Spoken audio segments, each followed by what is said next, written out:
這一集主要講診斷，喜歡自己動手的車友，還有剛入行的師傅，認真看。還是那句話，不要白嫖我，點讚、關注加收藏。具體個什麼情況呢？其實車沒到的時候，診斷已經開始了。這位車友，高速上面車輛熄火，高速上電瓶突然掉壓，直接熄火。關鍵來了，行駛中熄火，得到肯定答案之後，這就得到了初步的診斷。之後呢，就是推不推、拖拉拉，還有注意安全之類的話了。車主到店之後呢，就針對電路做一個全面的檢查。打開店門，油泵是轉的，看到電壓只有9伏，打喇叭，喇叭很弱，啟動沒有反應。然後打開坐墊，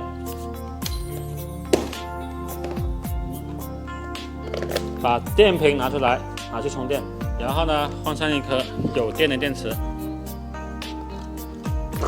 關鍵来了哦，接電之前要拿萬用表把這顆電池電壓量了。沒有接電的時候，這顆電池的電壓是13伏。然後呢，就正常接電。有電的情況下呢，基本上是可以正常啟動的。聽到啟動的时候，那一声了嗎？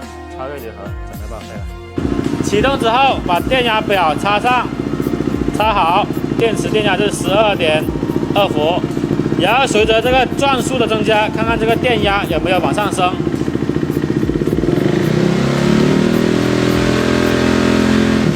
電壓紋絲不動，就證明這台車沒有給這個電池充電，也可以證明這台車在行駛過程中是因為電池耗空導致熄火。問題就來了，電瓶有問題嗎？所以說剛才為什麼拿電瓶去充電，而不是直接搭電？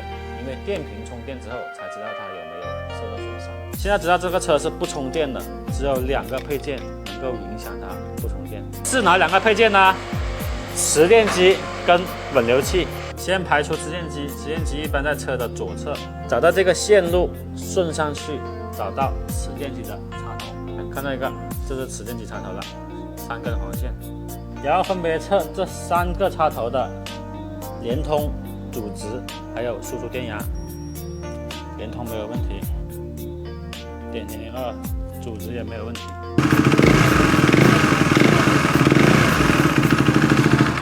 交流電壓才幾伏，所以說看到發電電壓是不对的。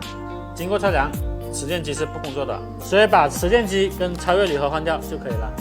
為了讓車主省2瓶機油，我們順着做。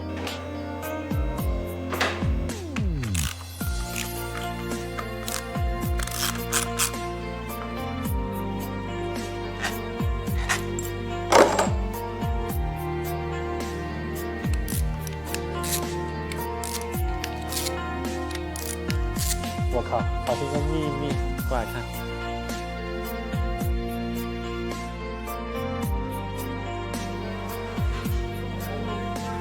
没进洗手店前是好的，但一进洗手店给我换一个配件。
來啟動一下，看它有没有恢復正常。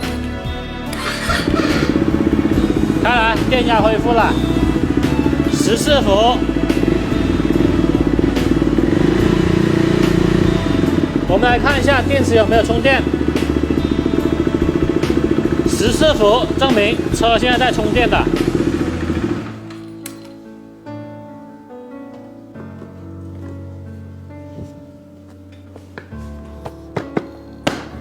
這期視頻說了那麼多話，你們學會了嗎？